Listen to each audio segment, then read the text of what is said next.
All right. For any of you that weren't here this morning, I'm Vicki Westergaard. I'm one of the members of the Florida Distance Learning Consortium, and I'm from St. Petersburg College. I have the pleasure of introducing this varied panel this afternoon, although most of you are in gray suits. Row of thieves. We were arranged by hairline until Meredith showed up. Arranged by hairline, okay. Always the spoiler.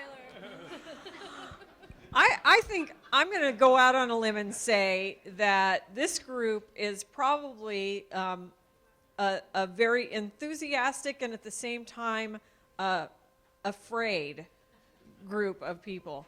No, not afraid? All right, good. No fear. Awesome. All right.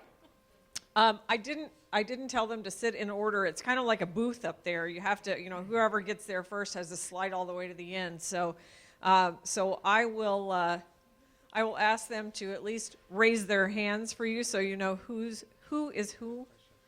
We'll start with Meredith Babb, and you can tell her because she's the one that has more hair than all the rest. Don't rub it in. Meredith is the Director and CEO of University Press of Florida. She's a graduate of Duke University with an MA in Comparative Religions, and Meredith began her publishing career in 1984, selling college textbooks throughout the Southeast. In corporate book selling, if you can sell them, they think you can make them. So she was promoted to acquiring editor for Art, Music, and Humanities and exiled to Madison, Wisconsin. Exiled, wow, that's a strong word. You Carolinian, yes. Too much snow, not enough grits, or ACC basketball, and a desire to work more closely with authors led her to Tennessee and the University of Tennessee Press. She came to the University Press of Florida 15 years ago and has never looked back. Goal yet to achieve, help an author win a National Book Award. Challenges facing publishing, dwindling interest in reading more than 5 sentences at a time. Boy, isn't that true. Took me several passes to make it through her bio. Just kidding. Just kidding. Next, I'll introduce Tim Baldwin on the end. Tim is the Vice President of Sales and Marketing Operations for Cengage Learning. In his role, he oversees Cengage Learning's Institutional Solutions Group, as well as the public library sales organization. In addition, he is responsible for leading customer-facing initiatives such as the development of Cengage Learning's groundbreaking course care program for digital learning solutions. Prior to joining Cengage, Mr. Baldwin spent 8 years at the Parthenon Group, a strategic advisory firm where he advised executives in education publishing and several other industries on corporate strategy and operational improvements. Next, I'll introduce Sean Devine. All right, and he is the CEO of CourseSmart. He joined CourseSmart in May of 2006 with 25 years of experience in the development, sales, and marketing of online information services, and has been responsible for the company formation and the development of CourseSmart's product and marketing strategy. Prior to CourseSmart, he spent 6 years as the CEO at Safari Books Online. I get emails from them sometimes. A leading provider of electronic access to computer and business books, where he was responsible for the company launch in 2001 and led the company to becoming a leading provider of electronic book access for individuals, libraries, and corporations. Prior to Safari Books Online, Sean held senior management positions at iBooks.com, Books24x7.com, Dun & Bradstreet, UMI Bell, and Howell, Ziff Davis, and the Thompson Corporation. And he graduated summa cum laude with a Bachelor of Arts degree in English Literature from St. Mary's College of California. Next, we will go to not Eric Kuennen, as your agenda says, but Dan Bartel is here instead. Dan, I don't have a lot of information on Dan, so I'll make some stuff up. He's the Vice President of Pearson Learning Solutions, and he has worked with Pearson in digital transformation for 6 years. So welcome. We'll make some other stuff up later. Mickey Levitan, or Michael, Mickey, for the CEO of Courseload. He oversees all aspects of Courseload's effort to transform the way course materials are delivered and used, spearheading business development efforts and building a talented team that is committed to both providing a service that customers love and creating a company that people want to join. That is good. Mickey received his Bachelor of Arts with high distinction from Dartmouth College. He attended Stanford and earned an MBA from the Graduate School of Business, an MA from the Stanford Food Research Institute, and was selected by his MBA classmates as the Arbuckle Award winner for outstanding contribution. He's worked for Cummins, Apple, and MS Communications, and has served on numerous business and nonprofit boards. Mickey's early career was spent working for the Peace Corps and Save the Children in Africa and Asia. In addition to speaking a wee bit of English, he is fluent in 4 other languages: French, Thai, Bengali, and Wolof? Oh, très bien.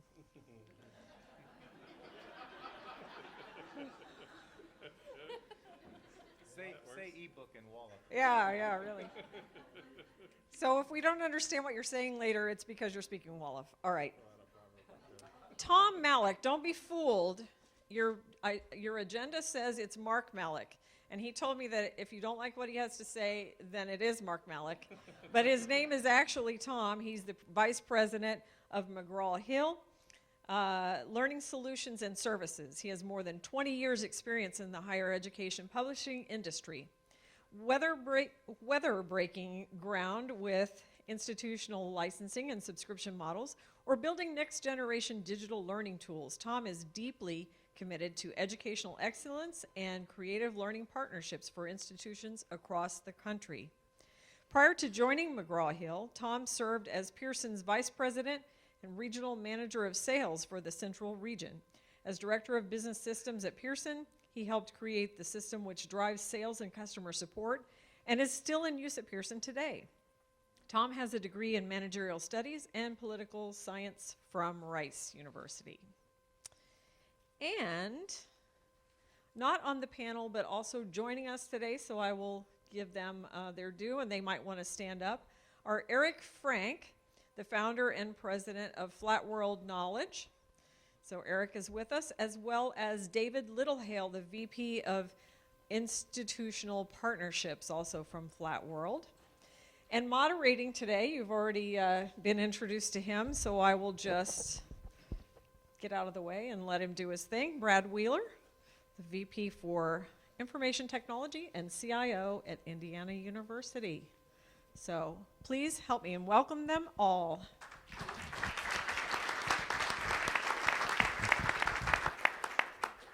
Well, thank you. This is an amazing gathering of folks to talk about stuff that's really important to our industry.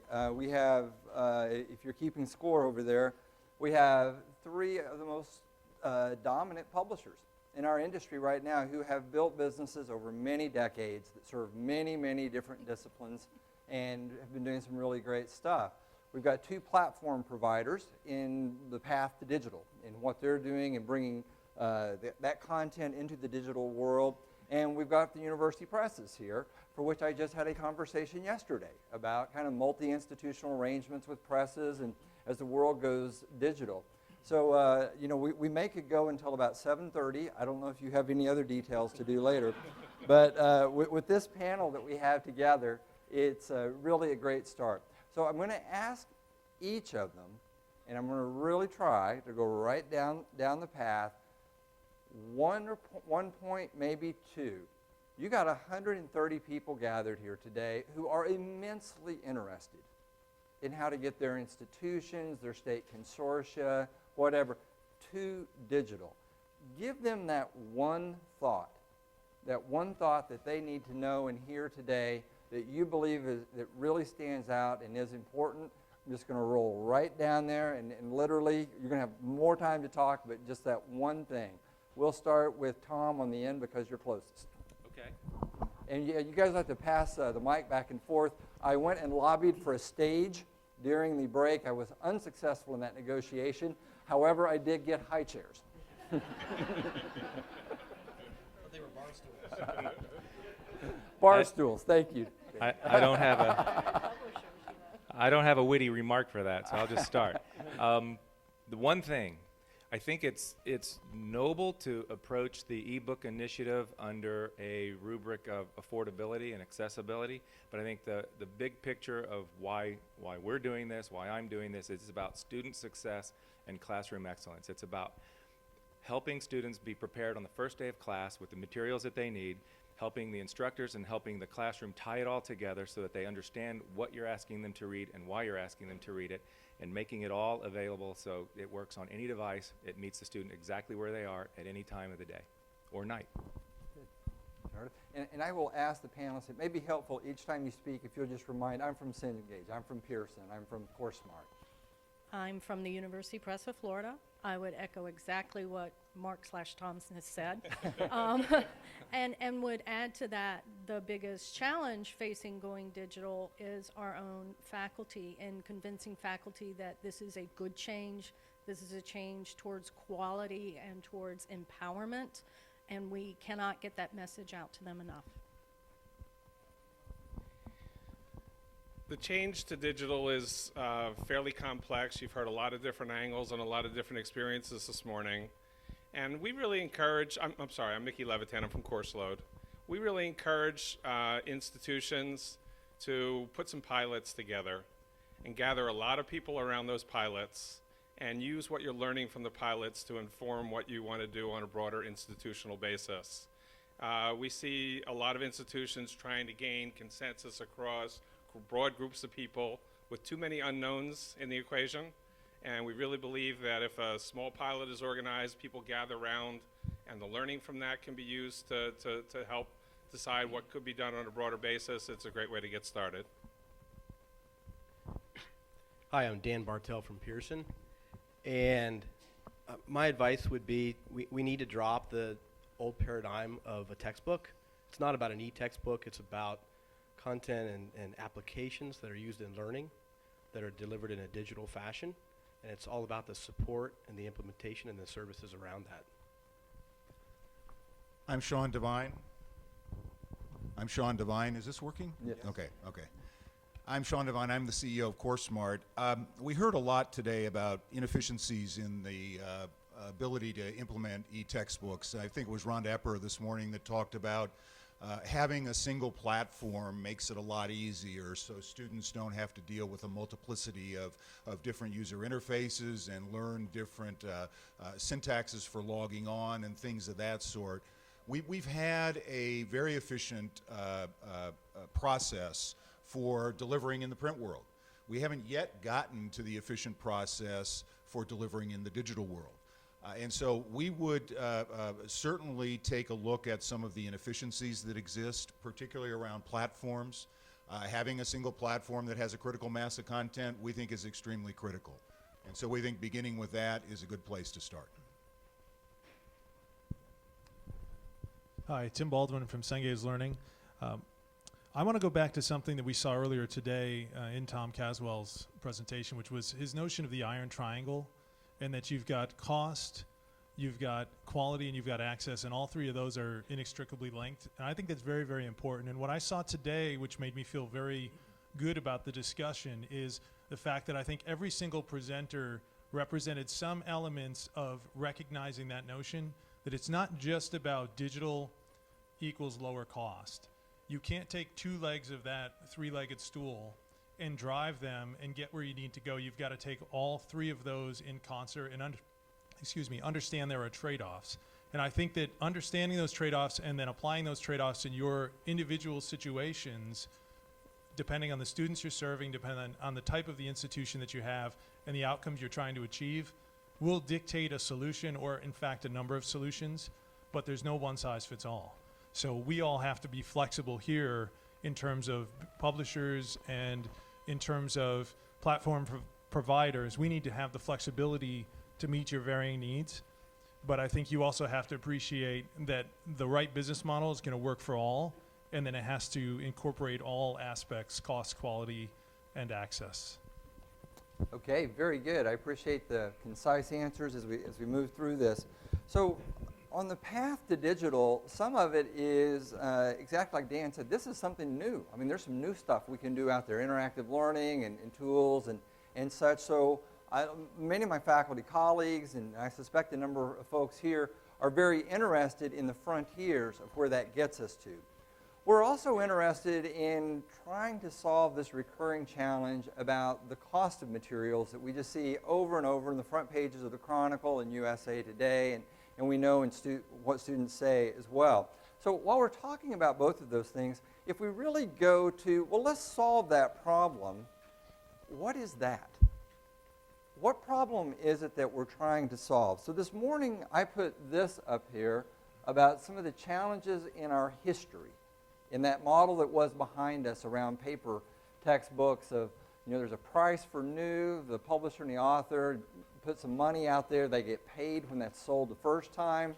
Over time, students would like to drive that cost down, so they do some substitute things, and then the authors don't get paid, and they have to come out with a new edition, so they get paid again, and we see prices going up over time, and we kind of we're in this loop. And I would be curious, what points of this conceptualization do you agree with are things we're trying to solve, and what maybe have I failed to represent here about the industry? Yeah. Well, Brad, there's a couple of key points that you've captured up there that oftentimes get neglected in the dialogue about this. And that's the fact that the content creator, and this was mentioned in a number of different discussions this morning. I think it actually started out when Diane Harley brought it up, and it was mentioned in other discussions. When the content creator, the person who worked hard, the author, to create the intellectual property doesn't get paid on subsequent events in the marketplace. So very, very often the market says, we need more used books, we need more rental books in print form to drive the costs down. Actually, the inverse is true. The more that the original content creator does not get paid on the transaction, the actually higher costs are. So I actually think that you've brought out and elucidated some very, very important points. Yeah, I should have put rental there in this substitutes, because that's one of those things where authors still aren't getting paid. I should have added that. Exactly. So I do think you've hit on a very, very important point, and that is make sure that the content creator gets compensated on every use. And digital does accomplish that. I would also say that it doesn't necessarily have to be a pay-by-enrollment model. I actually believe there are other approaches. Pay-by-enrollment is probably going to get you the least expensive cost, but as we have mentioned, I think in a number of the discussions this morning, it's not a one-size-fits-all model. So other models do need to be... Is it fair to say, in how the author gets paid, there's really two fundamental branches of that equation. One branch is it's a probabilistic model that there's an offer made digitally, and students can opt in and buy it through a variety of channels, and then authors would get paid on that sale. And some students may not, but that is one branch of how we can go forward. And as you just said, what was I'm thinking of it kind of 100% sell-through. What was the term you used? Yeah, I do think there are optional models as Okay, well. an But I think optional what unifies those models is that it is a digital consumable. It's not something that creates a resale market. And that's the point, I think, is that it is a digital consumable. It can be permanently owned by the student, but that student is paying for their access to the intellectual property. And whether it is in the enrollment model or whether it's in an optional model, that's just a degree of cost, I think. And so one thing I'd add to Sean's remark about authors getting paid, I think we can also agree that there are a variety of ways that authors can get paid. The best way for authors to get paid is when their books and their content is sold and they get a check for royalty or through whatever means. That is well proven. I have a number of business school faculty colleagues who drive what they get paid. So I know that model does work. The other model, though, is someone may get psychologically paid. They like writing and doing something and putting it in the public good. They do not get a check for it. So we see a little bit of movement for that. How sustainable it is, where it goes, we don't know. But that is one means of getting paid. Or they may be subsidized. We see money coming through from feds, from the Gates Foundation, from state governments saying, we will pay you for a year to write certain materials. They got paid then, and then subsequently those are made open. And all of those approaches more and less to the individual, are means of them getting paid. I think, though, we're mostly all here familiar with and probably most concerned with the models that incentivize the hardest work, the most creative, the best productivity, and often in our system, that's where authors get paid more if they work harder and innovate, and publishers put other resources around it. Another comment, Tom. Yeah, I'm going to put you on the panel and I'll moderate. I think the thing that's missing, you asked what might be missing there, is a timeline. You can go back, I have articles that go back to the 1960s that talk about high price for new.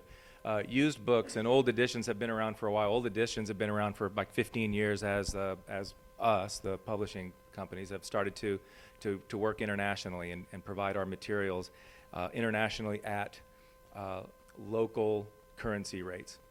I think the biggest piece that's missing is the technology, the wave of technology. It's like only now do we have devices that are competent and ready to take the data, take the materials, start working with adaptive learning and other types of resources to pull it all together. And even now that it's ready today, it's still not quite ready yet. You know, we're doing a lot of experimenting. We're going to learn a lot this year. We're going to learn a lot going forward. But I think that's the biggest thing that's missing. And then one thing for the future, if that timeline could go further out, we're always going to revise our content. You have to. It becomes old. You don't want to use it after about 3 years. You get tired of it. And so examples need to change. Relevancy to a student needs to change. Election cycles happen. Housing markets crash and render obsolete old economic models. So things have to, there's a lot of this stuff that it's been around for a long time. I think technology helps us, and then there's things that we will always see going forward. Well, as we go digital, we could go to perpetual revision, right? I mean, if not, you got the November election, things change in the White House, somebody wants to revise a text in December, and it shows up digital in January with whatever the outcome of the election is. And by the way, that's really hard to do. That's still really hard to do, is to render that content so that the day after Hugo Chavez passes away, about 15 courses are going to have to update their materials, and to get that to flow out to an iPad or a smartphone or a website, that's really difficult to do, but we're close. I would just like to add, in this model, there's kind of a new player because the publisher has become more and more of a partner in the content provision. And there are two companies in particular who are making money by not providing content, by simply refurbishing content that's already out there. And that's causing a lot of problems for the content provider themselves because they've perpetuated the idea that quality is free, quality is cheap. And that is preventing a lot of really good materials getting into the right hands. So let me ask you then, to keep us moving here, I'd like to understand your business a little bit more, particularly first for content producers. So you guys put some capital out there and you put some risk. So you talk to one of my faculty colleagues and say, man, they just don't have cost accounting right. I want you to write the book on cost accounting and the way it ought to be. And so you may do a little bit of an advance there. You got some editors involved, copyright clearance. You're going to develop some digital thingies around it and all. And you don't know if anybody gives a flip about a new way for cost accounting or not. Has anyone done a book that flopped? Okay, I mean, you don't have to, not a confession, but okay. But do I have this right, that as we go from producing paper books to producing digital books, and I grant costs can go up as we want adaptive learning algorithms and things like that, but I'm really, to this point, I'm talking about cost of first copy, that there's not a huge difference in the cost of producing first copy, whether it gets distributed digital for 0.00001 cent per book, or you have to print it and ship it here from somewhere. Is that a fair statement? So then, Probably after a certain number. I mean, if you're talking about a very grab the mic, please. If you're talking about a very specialized book that's going to sell very few copies, it makes a big difference. But the number is probably very low, where the differences are. Yeah, and those long tails are much riskier for you guys than the bulk of the curve, I would assume. Sean? Yeah, there's a pretty popular graphic on the National Association of College Stores website which shows the cost of a textbook dollar and Next did this. And I don't know how accurate it is. It was done a number of years ago, but it shows that the ink on paper part of the equation, the actual printing and fulfilling, is less than 20% of the cost of the book. And it's probably significantly less than that. So the fact that we're moving from shipping atoms to shipping bits does not change the cost equation. The obvious costs that go into preparation of the book are the creation of intellectual property and things like that. They don't change from going from print to digital. So good shout out to Nicholas Negroponte and Being Digital, if you've not read that book of Atoms and Bits, about 1993, as I recall, somewhere in that time frame. So if we can say for the bulk of those big titles, not perhaps everything in the long tail, that generally the costs are not that much difference. The editorial, paying an author, getting it up to whether you print it on trees or you distribute it digitally, then really isn't the game that you guys need to figure out, and we need to all collectively figure out, is what's the value? What's the top line income over the life of that work? If that top line income is really good over 3 years of the addition of something, then thumbs up. Your risk has been very well rewarded. If you produce a dud and it doesn't go anywhere, you probably lost money on it. But if the cost of first copy is about the same, what's different in your world in thinking about how you get your money back and make an honest dime on it? Tim? I think it's very important for us to recognize the support costs of digital content after the sale. That's both with instructors and with students, and it's substantial.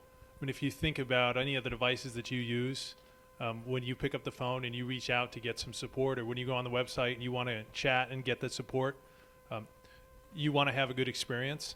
If you're a student and it's 11 o'clock at night and you're trying to take an exam or to do a homework assignment and it's due the next morning, you literally don't have the luxury of waiting. There is no other option. So as publishers, as platform providers, when we go to technology, we've got to support you in that way. And that's a realm that we have not played in historically. So that's a new part of our business. It does cost money. It involves a lot of people. It involves technology.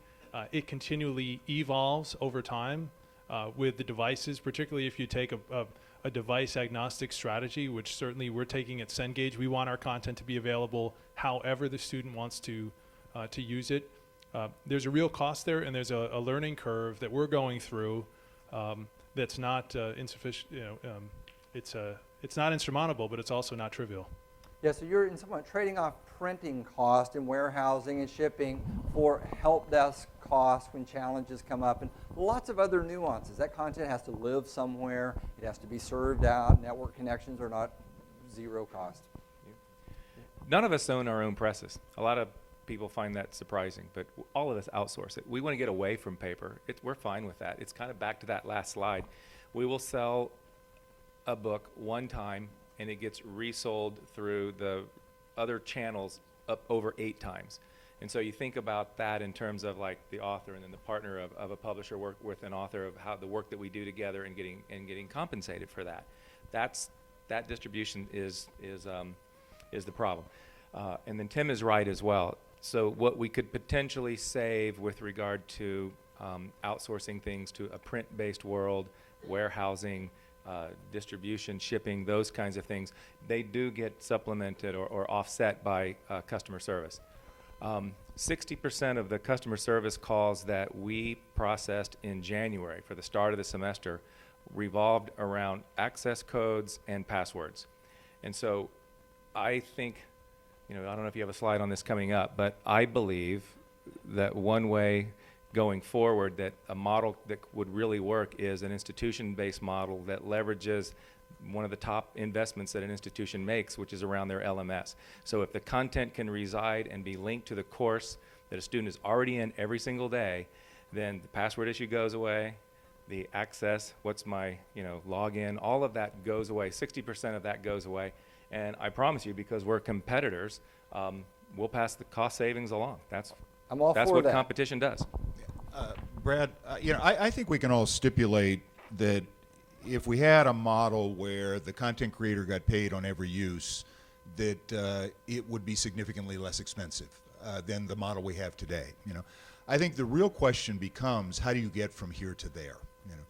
Because I think, as was pointed out by several of the panelists this morning, I think, again, Diane brought this up in her keynote address, it's not a one-size-fits-all model. You do need to have the ability in situations to be able to have the ability to do a site license, where in a class you're doing it based on enrollment. You also, I think, need to have the ability to do limited site licenses, where some students in the class might want the digital and others might not, again, under license with the institution. And I also think you need to have an optional model where the student could go out and purchase the digital on their own. So, I think that the world that we're headed towards is going to be a world in which there are several models and not just a one-size-fits-all. So let's tear into that just a little bit, because that's new information for me, in that I understand that if there's a book out there, and let's make up a number, it's a $100 retail price book, and we understand, the used and the rates there. So I go to Tim, or I go to Tom, or Dan, and say, come on, my students need a deal. Help me out here. My students need a deal. It's fair. They're going to say, well, what are you doing for me? And I say, well, I'll give you a probabilistic sale. If you'll make an offer, somebody might buy it. Give me a cheap discount. And that's the game we're all playing right now. So I don't know how I get Tom to let go of some of that margin when I say, Tom, really my offer here is I'm going to give you a possible sale. I don't know what's going to happen. They may do digital piracy. I don't know where they're going to go, but they might buy it. But if I go to Tom or Tim or someone and go, look, I'm going to pay you every time, and if you know you're going to get paid every time, drop the price. What's the fair point here we can make a go of? So how can we reconcile these two things to get these publishers to go with us if we go with the probabilistic side? Well, on the probabilistic side, there are already models out there. You had some prices that you showed in your presentation this morning that showed digital at roughly 70% of the new retail price.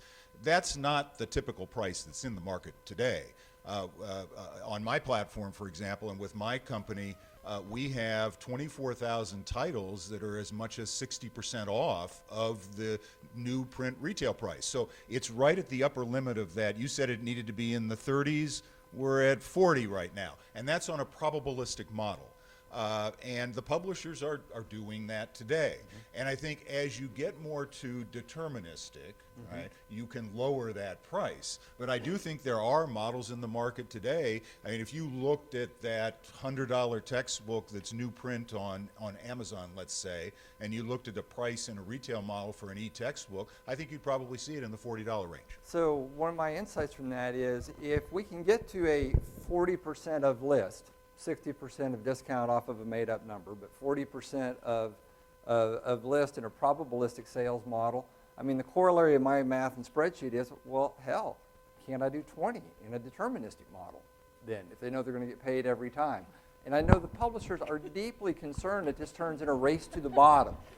As Tim Baldwin mentioned a few minutes ago, this can't be all about price, so let's talk a little bit about value add. That I think would be a good idea. Well, and I'd like to follow up on that as well, in that I was making notes today in the presentations about what some of the key themes were. And in the one thing that I wrote down for every single speaker was the notion of choice. And the fact that students consume material in different ways. Some of them want print, some of them want digital, some of them want both. Different devices in the classroom, at home, on the bus. That was the one theme, was choice. So there's a little bit of a trade-off that we all have to keep in mind here as we seek to drive price down, and as we look to come up with these deterministic models, as it were, we will, we're naturally inclined to make it a one-size-fits-all, because that's the easiest way to get agreement on a model like that. The challenge is that our students don't want one-size-fits-all. Our students want to be able to rent, they want to be able to buy. Some want to buy the print textbook and put it on the shelf. And for those, we still want to have that available. So there's a trade-off here, and I think we can't lose sight of the student choice aspect of this. I think that's something that, as publishers, we've all been out in front and trying to lead. I mean, you can buy by the chapter today. At Cengage, I'll toot our horn for a minute. We had iChapters first. We have our own rental program that we put together. So publishers are leading that charge to try to give students choice. And the reality is that the only student today for the most part, that's going to buy at print list is a student that wants to pay print list, because there are so many ways to get textbook in other formats and at much lower prices. So, you know, that's our perspective on this, is that we've got to preserve the choice for the students so that they can get the right content in the format they want. Mickey. It's true that there are multiple models out there, and different institutions will opt for different models at different times. I think it's also true, and I think Sean said this, the conditions for the lowest cost are created when the institution makes a decision to have all students acquire the text. Those are the conditions for the lowest cost, and the main reason, and Brad, they're not up here on your slide, but the main reason is what people talked about earlier. It shuts off the used book market. It shuts off piracy. It shuts off other costs like returns. People talked about the cost advantage of print versus digital. So it creates the conditions for the lowest cost. It may not work for everybody, but if cost is a driver, it is a very, very valid model that has a lot of other benefits associated with it. Yeah, so this was the second one I put up about cutting off some of the points here, as you called it, the enabling conditions that allows different approaches to price and possibly going down just a little bit. So I'll end this one and move on in saying my perception in thinking of the industry, us as customers, we're really in a role, we're in an agency relationship. You say students want choice. Students don't get to pick anything they want for accounting. Professor served as agent. It is the McGraw book, the 13th edition of this, if they want to keep up with the class and such. So we've got this agency role involved. If we figured out a way that helped drive your net revenue north, and we reduce some of this cost and support issues and all this stuff that you don't want to pay for either, and if we can make that simpler, it looks like to me that's when we're starting to look across the industry, from student buyers, reducing us getting whipped about the cost of attending, you guys still making a good return for your shareholders. The more we can find something out here that makes that work, then we're creating the enabling conditions to break out of that dysfunctional cycle that we've been in. So I want to ask a question. May we give you more money, please? Who wants to take us up on that offer? How about the university press? Okay, university presses are for this. Does anyone else Yeah. want to go on record? Probably the most challenged in publishing today. We are in the habit of being partners with our institutions, and I think we need to educate the institutions more on what it's like to be a partner with a publisher and look at different ways that the institution can help support some of the services that the faculty are asking for to help drive down those costs. Why should Cengage have to have a support system, as he rightly pointed out, when the LMS already has a support system? Why can't that be partnered in? And then Cengage can then lower their costs. So I think we need to think broader about what this partnership is, rather than just give me a break on the price. Let's talk about how we can be synergistic in our relationship. Anyone else want more money? Who will accept the offer? Money to Well, the press. I would approach it this way. It's obvious that the business model on both sides, academic institutions and publishing, we're in this together, and the business model for both of us is broken, beyond dysfunction. I take issue with, internally at my company, I take issue with pricing digital content based on that broken model of a print, paper-based, antiquated book. That's not the way the majority of our students want to interact with material. That's not how they interact with content outside of textbook material. So why are we making them do this same thing that they've been doing forever? So it's time. It's time for the model to change, and the model needs to, go back to your other cycle slide there. Yeah, those upfront costs are still the same, whether you're going to digitize it or whether you're going to produce it in a paper format.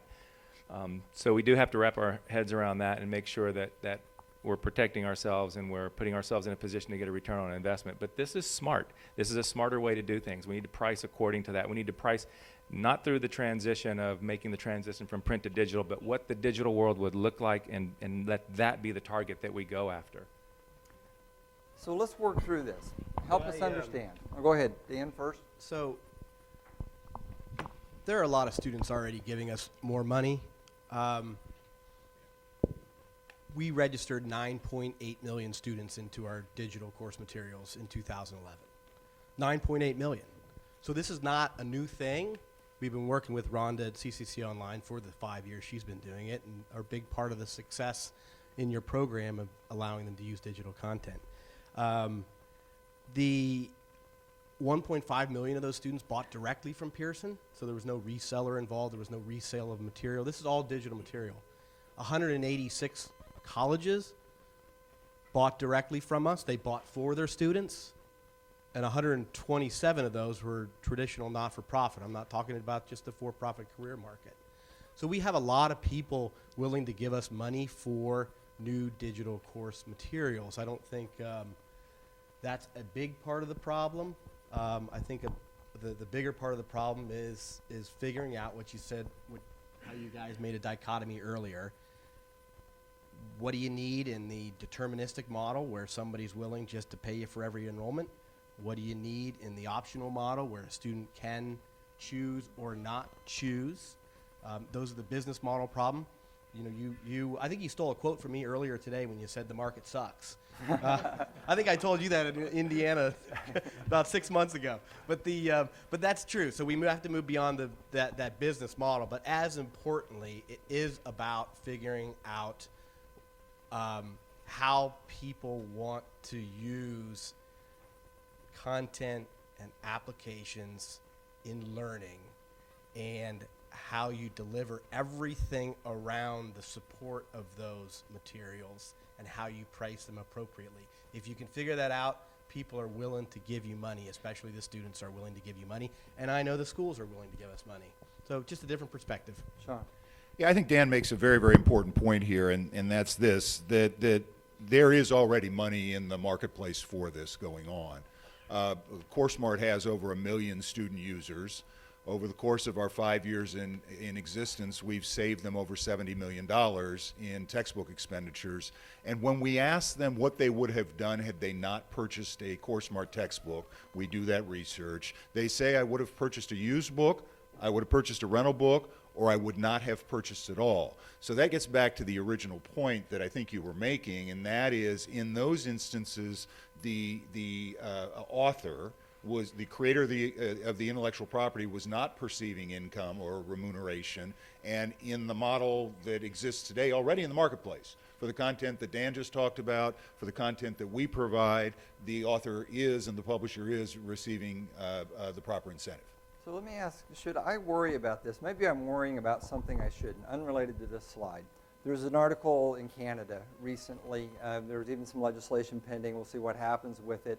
But the concern was becoming that if a professor chooses to go and license from a publisher one of these wonderful tutorial exercises that maybe helps somebody learn chemistry better, which has been refined, and let's just say it is really the good stuff. And the faculty member says, I want homework graded that way. You have automated grading algorithms, they're valuable, they save time, students practice and all. And you're going to hook the grade book up for it to flow back into our learning management or student system or whatever. And this stuff is working. So 2 thumbs up. We've just made a great step, and you're getting paid each time this is used, because even in a retail model, student can't access it to turn in homework unless they buy the code or they buy the means of doing it. So what happens then if you guys say, well, wow, you know, that's working well. I think I'm going to raise price a little bit. I'm going to raise price a little bit more. I'm going to raise price a little bit more. What's my protection and hedge that over time that doesn't turn into the new digital problem that I have the paper problem of today because of a lack of substitutes? Tim. I would just look at the evidence. If you go and you look at the financials of the big publishers, I don't think that our revenue is going up at the rate that our list prices have increased. We're not going up 15% a year in revenue. We are providing more choices. Yes, list prices are going up, but the reality is that the actual prices that students pay are now detached from the list priced. And so when you look at the average price that students pay, to use your own presentation, I think you said it was about a third of list, 30% of of I'm under lists per year. non-disclosure, so I can't publicly say here, but we'll just nod and say that sounds reasonable. Something like that.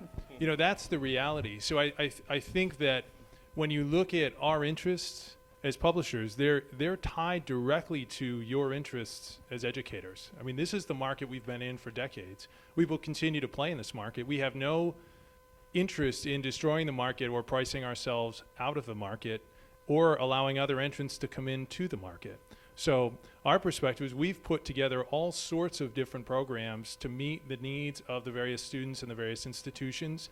We have institutional sales groups that there are probably 50 to 75 institutional salespeople running around the country right now, meeting with you to strike the right balance that meets all the needs of your students and your institution. So I think as an industry, the evidence would suggest that you don't have much to worry about. You know, it's a really fair question, Brad. Absolutely. And I don't know if you can handle it, if we can handle it head on. I'd only say two things.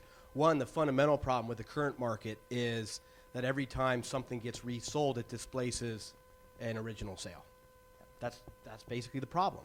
If we move to a different kind of system where you're not displacing sales from the people providing the value, then you can solve a lot of it. But then how do you know that you're just not going to get gouged? Well, last time I checked, it's a pretty competitive market-based economy in this country, and we have to trust that publishers will compete, and we will. Tom and I compete pretty hard, and part of that competition will be service levels and pricing. I would imagine that the move to digital has shown across industries that it's easier to enter. You can actually create some fairly sophisticated technology systems without having the kind of investment costs that we've traditionally had. And so I think the competition will, prevent the prices from just going out of hand. Now, it's incumbent upon higher ed, which hasn't done it in the past, to actually start negotiating and to centralize some of their decisions. We're not trying. Around content, right? Not forcing faculty what to do, but just being more rational in how they negotiate with business partners. So 2 points, and then I'm going to fill out the sheet, and we will go to questions. I know we have some in the audience. One of the concerns about the free market hypothesis here, that there will be offers made and there will be buyers and the market will sort itself out, again, is the displacement of what economists call agency. Students aren't making those choices when faculty make those choices for them, and faculty may be less sensitive. I mean, historically, have demonstrated they are less sensitive to making some of those price trade-offs. I want to walk through one more thing, and then we will go to questions from the audience. This spreadsheet, and I've shared it with the organizers here and others in our call, this has really informed our thinking and where we were working with the publishers over time, because you saw the principles going into it. I really believe if we help you guys contain cost and we find models, whether they're probabilistic or deterministic, that drive revenue north for you guys, you can make this stuff cost less for our students. It is a win-win-win thing. So walk me through and just tell me if I've got any assumptions wrong here. I'm happy to share this with anyone. If we scroll down, there's all the years and models and everything going here. But I got really the key points up here. So walk me through this. $100 book, let's say that's a paper book, $100 paper book. Let's say it's discounted and sold at retail 95%, maybe it's 85% or something. You guys selling it wholesale to a distributor somewhere, there's a wholesale price, they make a nickel on it, that's appropriate. They've got shelves and lighting and sales staff to pay for and all. I've been told on a $100 paper book at big print runs, it may be as low as $5. Maybe you're going to tell me it's 10. I don't know the physical cost and inventory, but it's somewhere at scale. It's not huge. So I got to make up a number here. If I went to a deterministic model, instead of that $100 retail book, how much would I give you every student that's paid? Let's make up a number that I really like. I don't know. It might be like a 0.25. That's not the one that everybody would like, but that's a number that I actually like. And let's say I want to pay somebody for the platform. Sean's company provides the platform, the content, the platform, all in a bundled deal. Mickey's company can do that right now, or Mickey's company may want to charge you separately and you buy your own content. There's a variety of ways. So I can make up a number here. You know, what would you charge each course? Let's just say, I'm not going to reveal anything. I'll just put in hopefully get to the right place here. I'll put in actually, let's just say $7 a course or something like that. So when I go over here and work the math out, the scenario we've got here is a book that sells 66,000 copies over 3 years. Kind of 10 in the fall, 10 in the spring, and 2 in the summer. And just kind of roll that through. So in this situation, based on the probabilities that we understand, it looks like to the publisher, after you pay for printing and such, you're picking up about $1.3 million. If I go to an e-text fee, even at 25% or 40%, or we can make up some number there, it's revenue positive to you guys in a deterministic sales model, even with that price drop down that much. Now, the one thing I'll say that differs, if we take our School of Nursing books, of which some of you guys sell in the medical field or law, where students do not put those books back in the used market much. That's a good thing. Authors get paid as they go along, more that model holds. So those drop off very fast. Used doesn't cannibalize that market. You know, Introduction to Political Science, which I do not know a great deal about, but I suspect after about 2 semesters with a new edition in the marketplace, it's gone. Is that a fair statement? You know, big footprint course. So we can change the scenario here to fast, slow, or whatever. And if I do that, if I go to a 1, that's a slow drop-off model. Those are about the same. The used book doesn't eat stuff up very, very fast. If I go to a typical model where, let's say, 3, fast drop-off, used book market chews it up really fast, you guys double your money in this deal with an institutional deal. And we can go put in a number. You may be fainting with me putting in 25 up here. You know, Sean had said 40, even on a probabilistic model. I'll just say 40 on a deterministic model. So isn't there some room, and if I got this wrong, we'll correct it, but isn't this part of our path forward if we're really trying to figure out the second half of, come on PowerPoint, you can do it. Isn't that part, let me make a Mac adjustment here, of a way that turns into a win-win for you guys to make a buck, drive revenue north, contain cost, and reduce prices for our students? What are we missing? Because I've been saying this a lot of places, and if I'm wrong, you gotta set me straight so I'll be saying the right thing somewhere else. Yeah, I don't want to quibble with a spreadsheet. I'm ready. Let's go. Let's try it. Let's see what works. Let's experiment. Now it's time. The time is now. The devices are good enough. The content is great. You've got platform providers. You've got publishers that are willing, or should be, and you know it's fine. I think if I were to quibble, however, I say it does. You know that's great for the example of a gen ed course where you know you've got like depth of an edition where you know you're going to have a book or a launch that's going to be successful. It doesn't take into consideration like the revenue that we receive to be able to take risks into new markets, to publish deeper up into the curriculum, to sign new things that are innovative that you don't know how it's going to go. 60% of first editions still don't make it to a second edition. So there's a lot of revenue that we do capture that to reinvest into our business. You know, one of the things that I like to say is if you're not using technology, then you're not necessarily holding your students back, but you're not getting the return that we're putting into our products with the technology, because everything that we're making, we're plowing back into our businesses for homework, for adaptive learning, for other versions of other or digital tools that help the learning, help the student learn. Okay, we have some roving mics in just a few minutes, I think. Well, Steve, a couple. let's go with Steve. You had a hand up there a moment ago. 10 minutes, okay. Okay. All right. Got 'em? I got 'em. Thank you. This is a terrific presentation because it's a nice concrete thing that we can get our hands and so forth around. However, if we look at all the slides, they begin with industry dysfunction, and I have no quibble whatsoever with any of the data that are presented.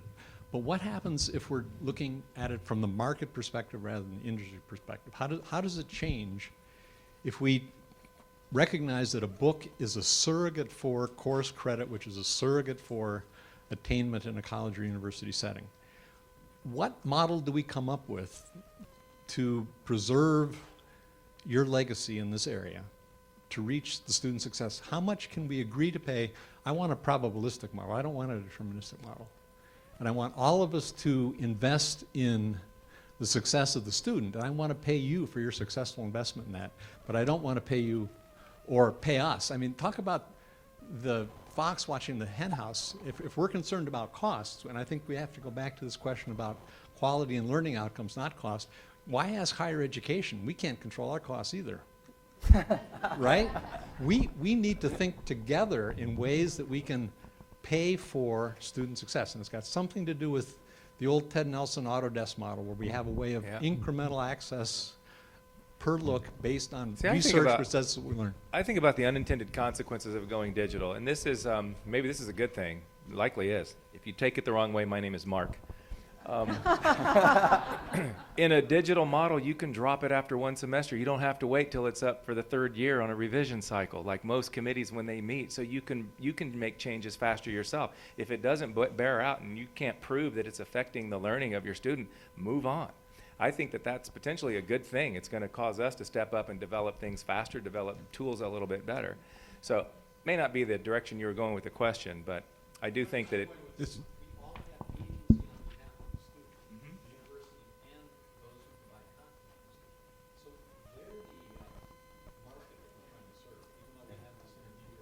Let's get a quick response from Sean, and then we'll go to the next question to try to get through as many as we can. And I think part of the problem is it's a little bit like when radio moved to television, and television was 4 people standing in front of microphones singing and talking in those days. You know, the world is a little bit like that today. And I think that what I hear you saying, Steve, is as publishers can develop products, which they are doing, you know. Right now, this whole conversation has been about e-textbooks. It's been about taking a print book and putting it in electronic form. And in fact, those are not the products that publishers are developing today.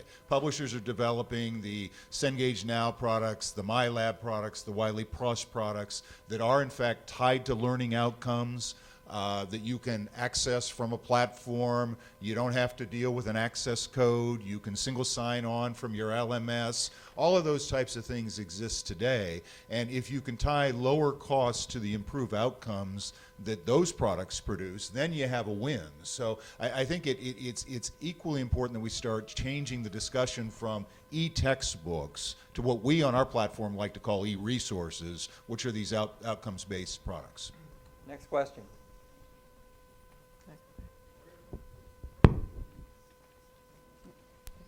Hi, I'm glad you brought up this e-resource idea. When I look at a lot of e-resources, one of the things that I've bumped into is that many of them aren't ADA accessible or compatible. So why is it not built into the development of these things that they be ADA?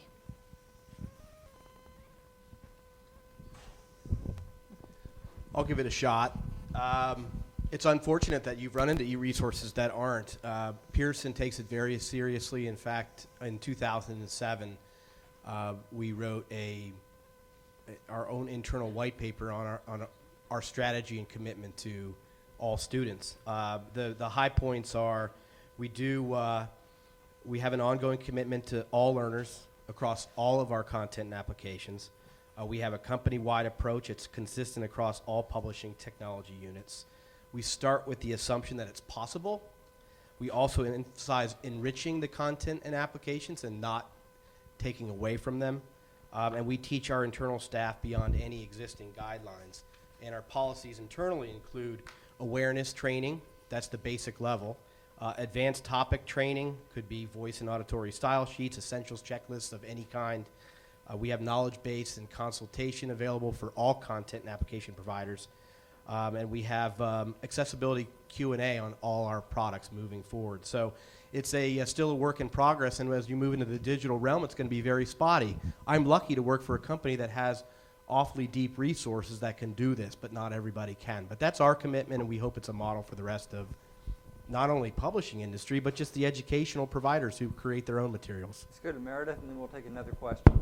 There's a lot of open access material out there that is, for lack of a better word, retrofitted into the digital world, and it's nigh impossible without deep pockets to make that stuff ADA compatible. So some of the e-resources you may be accessing are actually very old resources that have just been digitized. Okay, another question? There was one back here.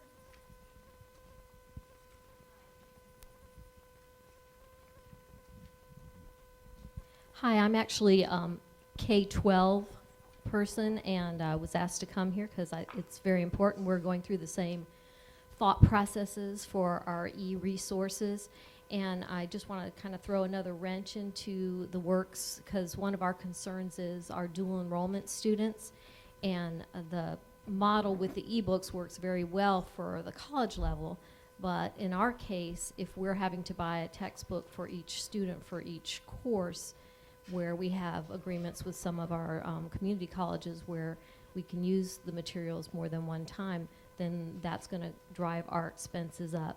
And we're very concerned with, and making sure we have good pilots of our digital resources, because we don't have that option if we purchase a digital resource to actually just use it one semester and then try something else the next time. So I didn't know.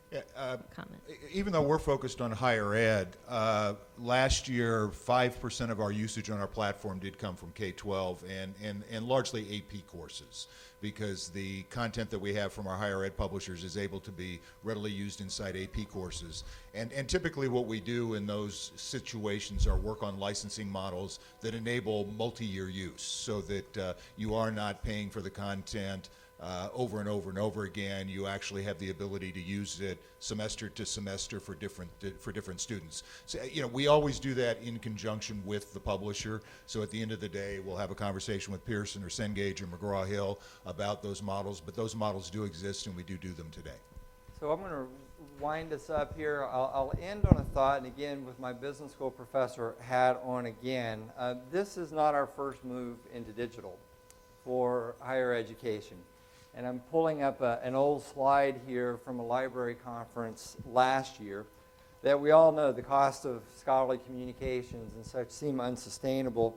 And when we went to digital, from paper journals to digital, this is what the ALA reports, or Association of Research Libraries. That's from 1986 forward. That's library expenses. At the time things moved from print to digital, that's where we're at now. If you read the newspaper, you know what's going on with faculty boycotts of Elsevier, et cetera, et cetera. I don't think this needs to happen. And I think there is getting in early. We were very passive as buyers engaging through this period, and then we became very concerned, and there was very little we could do about it. What I appreciate with our publishing and platform colleagues here today is we're at the dawn of this transition to digital. And if they continue to express to us meaningful ways that they want to sell, and we express to them meaningful ways that we want to buy, over time, I think we can come to something that makes a lot of sense for everybody involved, and avoid 10, 20 years later, look back at this again in textbooks and e-resources, et cetera, and go, how did that happen? I appreciate our conveners getting us together for that conversation. Thank you, panelists. Thank you.